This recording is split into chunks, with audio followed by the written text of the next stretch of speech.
Bienvenidos a la sesión número 8 de nuestro canal Análisis Económico Post-Keynesiano en Latinoamérica. El canal que tiene como objetivo informar a la ciudadanía para que no seamos solo testigos, sino seamos protagonistas del desarrollo de la democracia en Latinoamérica. En esta sesión se analizará la deuda pública denominada en moneda local como instrumento de política económica. Como se verá, la deuda pública, si se conoce a detalle y se administra con sumo cuidado, puede convertirse en una poderosa herramienta de política económica. Entonces, comencemos. Acá una imagen en chiquito. Es la deuda de Estados Unidos, la de China y la de Japón. Al ser la población de China tan grande, su ratio con el GDP no es tan enorme como el que tiene Estados Unidos. O sea, Estados Unidos está totalmente quebrado.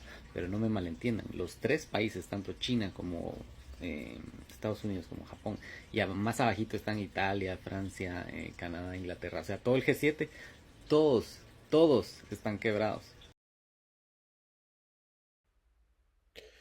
La extraña noción de que un país está quebrado porque tiene una gran deuda interna solo puede explicarse como el resultado de que los capitalistas privados construyan una concepción del Estado a su propia imagen e impriman esta mitología capitalista a los demás miembros de la sociedad.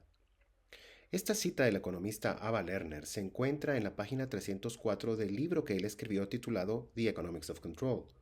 Como se aprecia por el video que recién les compartí, existe mucha confusión sobre la deuda pública.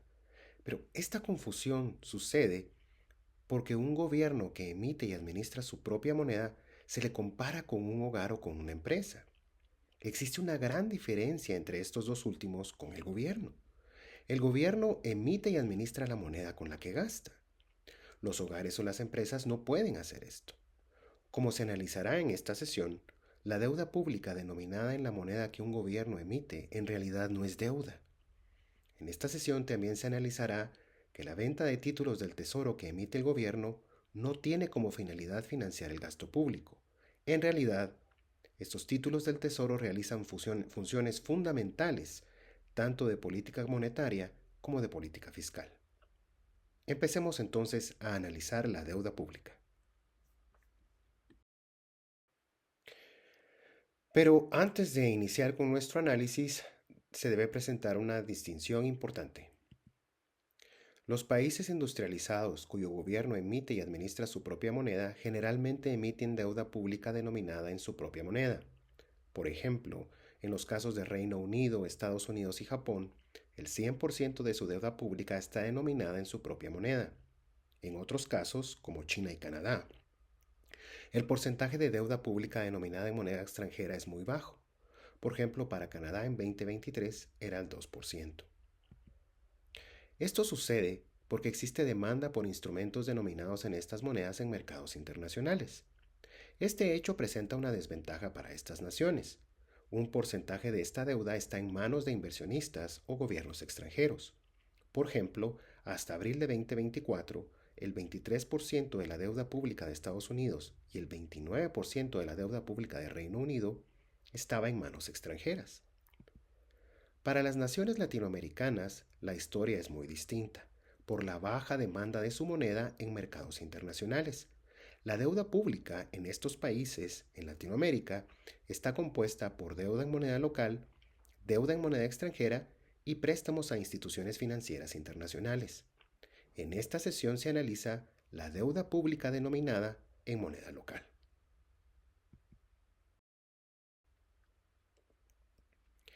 Bueno, aquí les presento la tabla de contenido para la sesión de hoy.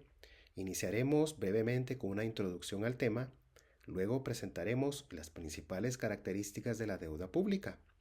En el punto 3 se presentarán las funciones de esos títulos de deuda que emite el gobierno. En el punto 4 se hará referencia al costo de la deuda pública.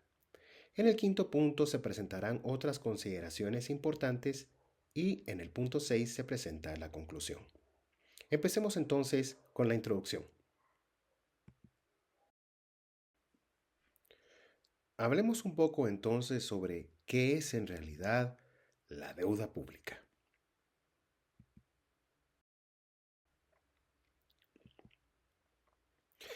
El ya fallecido economista estadounidense John Weeks escribió: una de las causas principales de la aceptación generalizada de los mitos sobre los presupuestos públicos es la falta de conocimientos básicos de los ciudadanos sobre el gasto público y el cobro de impuestos. La falta de comprensión se convierte en incomprensión bajo el asalto de la propaganda y proporciona un terreno fértil para convertir el mito en conocimiento convencional. Al fomentar la ignorancia que genera el cinismo, los gobiernos pueden gobernar en nombre de intereses particulares en lugar del bienestar general. Conocer el concepto de la deuda pública se vuelve fundamental para que la ciudadanía no se deje engañar por la propaganda, ya sea por la falta de conocimiento o por la mala intención del emisor de esa propaganda. ¿Qué es entonces la deuda pública? El principal objetivo de esta sesión es presentar el concepto de deuda pública y analizar brevemente por qué es una poderosa herramienta de política económica, tanto monetaria como fiscal. De nuevo, en este contexto, el término deuda pública se refiere a la deuda denominada en la moneda que un gobierno emite y administra. Como se presentó en la sesión número 7, al analizar las causas de la Gran Depresión, tuvo lugar de 1930 a 1934, se concluyó que un nivel muy elevado de deuda privada puede generar inestabilidad económica. Y si este elevado apalancamiento del sector privado va acompañado de un proceso deflacionario, se generan crisis económicas considerables. Esta es una de las razones por las que el déficit del Estado es necesario para el desarrollo de una economía monetaria de producción. Lamentablemente, el análisis económico neoclásico considera la política fiscal inflacionaria, por lo que, para lograr un nivel de empleo que vaya de acuerdo con el ritmo inflacionario deseado, se recurre exclusivamente a la política monetaria.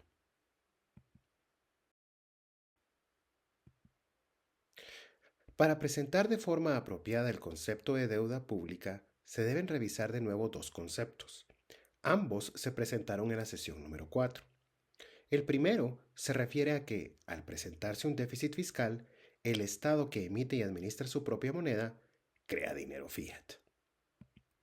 Y les muestro de nuevo la figura que se compartió en la sesión número 4, cómo al presentarse un déficit fiscal, ese déficit genera un exceso de depósitos para el sector privado no bancario y un exceso de reservas en Banco Central para la banca comercial. Y vimos que la posición de déficit del Estado es equivalente a la posición de superávit financiero del sector privado. Entonces, el déficit fiscal genera un exceso de depósitos a favor del sector privado no bancario y un exceso de reservas en Banco Central a favor del sistema bancario. Tanto ese exceso de depósitos como ese exceso de reservas en Banco Central pueden utilizarse para comprar los bonos del Tesoro.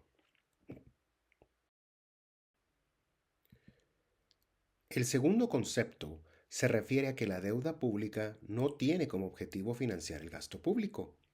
Como se presentó en la sesión número 4, para una nación que emite y administra su propia moneda, el gasto público se financia a través de la creación de dinero. Se dice que la deuda pública, es decir, los fondos generados por la venta de bonos del Tesoro, financian el gasto del gobierno porque llevan el saldo deficitario de la cuenta de la Tesorería Nacional en Banco Central a terreno positivo. Sin embargo, el Estado creó ese dinero fiat, al presentarse un déficit fiscal. Entonces, lo que efectivamente ocurre es que el Estado ofrece al sector privado un intercambio de activos financieros. Al sector privado no bancario, el Estado le ofrece cambiar el exceso de depósitos generados por el déficit por un activo que genera un rendimiento, los bonos del Tesoro. Al sector bancario, el Estado le ofrece cambiar el exceso de reservas en Banco Central generadas por el déficit por un activo que genera un rendimiento mayor, los bonos del Tesoro.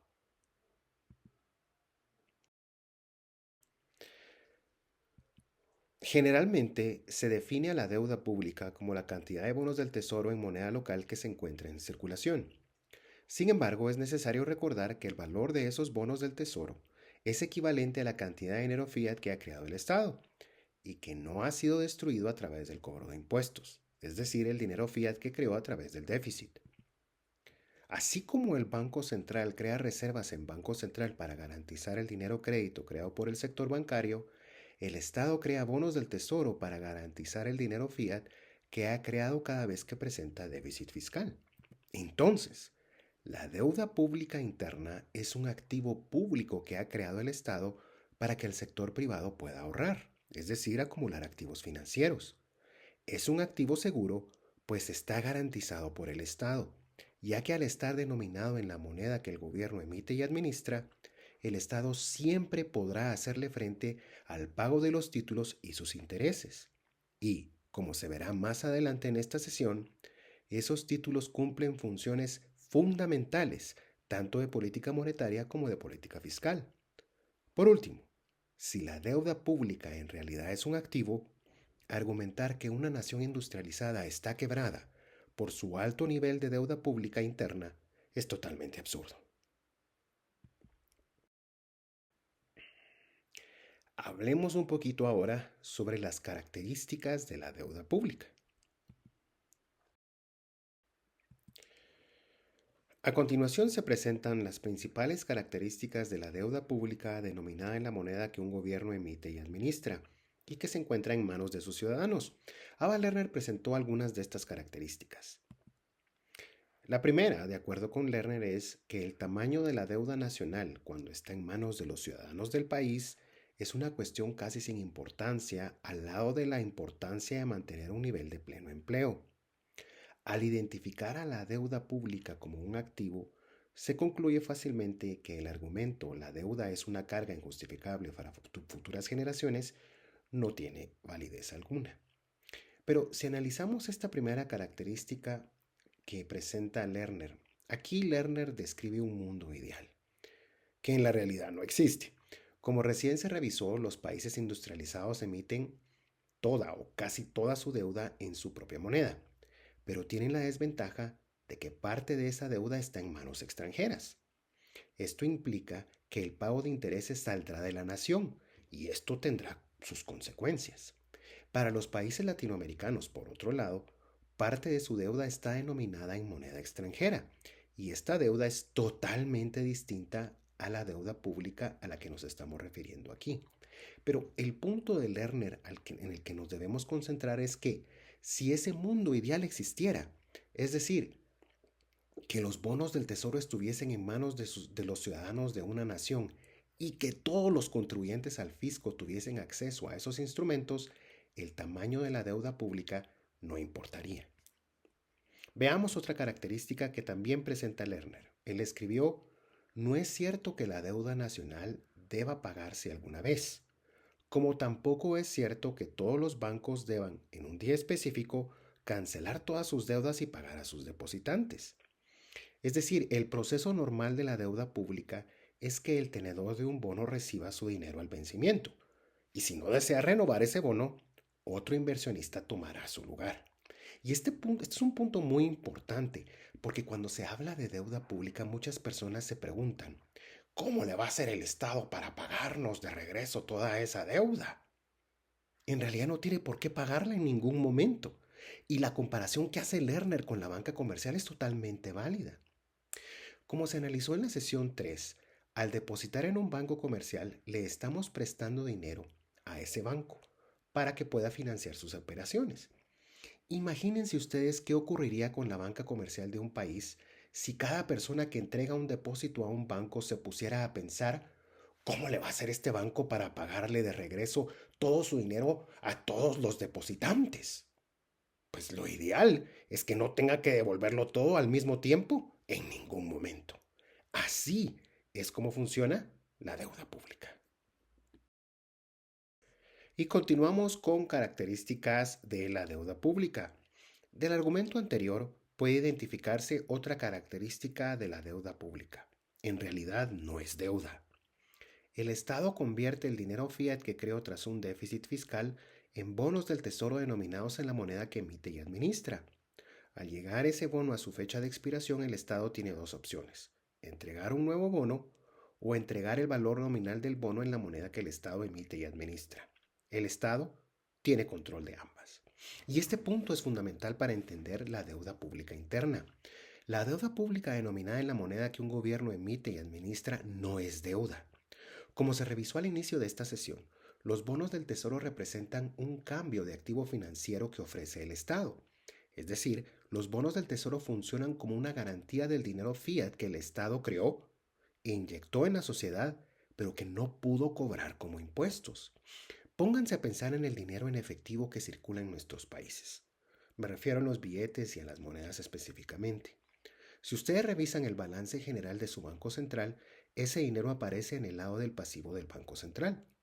Pero las monedas latinoamericanas como el peso mexicano, el quetzal, la lempira, el peso colombiano son monedas fiduciarias no convertibles. Es decir, los bancos centrales jamás cambiarán esos billetes o esas monedas por otros activos. Solo pueden cambiarlo por esos mismos billetes y esas mismas monedas, pues, lógicamente en mejor estado. Y varios economistas han sugerido que la moneda en circulación debe clasificarse no como una deuda, sino como patrimonio del Banco Central. Pues entonces, esos títulos de deuda que el Estado ha emitido en la moneda que administra tampoco deben considerarse como deuda. Veamos otra característica más de la deuda pública y regresamos con Ava Lerner. Lerner escribió: la deuda nacional no es una carga para la nación porque cada céntimo de interés que se cobra a los ciudadanos como contribuyentes para hacer frente a los servicios de la deuda lo reciben los ciudadanos como tenedores de bonos del Estado. Como se presentó en la sesión número 4, la situación ideal para una nación es que todos los contribuyentes al fisco puedan beneficiarse de la deuda pública como un instrumento seguro de ahorro. Como se mencionó en la diapositiva anterior, Lerner aquí está presentando un mundo ideal que, pues, en realidad no existe. Pero la idea importante que debemos tomar de este argumento de Lerner es que a lo que debemos ponerle atención no es al tamaño de la deuda pública, sino a la tasa de interés que pagan estos instrumentos y a las consecuencias que tendrá en la economía el pago de esos intereses. Y bueno, creo que este es el momento apropiado para hacer una pausa y terminar este primer video para la sesión número 8. Antes de terminarlo, quiero recordarles por favor que le den like a este video y que se suscriban al canal. Y si pueden compartir este material con amigos, familiares o conocidos, pues se los agradeceré muchísimo. Seamos protagonistas, no solo testigos del desarrollo de la democracia en Latinoamérica. Les espero en el próximo video para terminar esta sesión. Hasta pronto.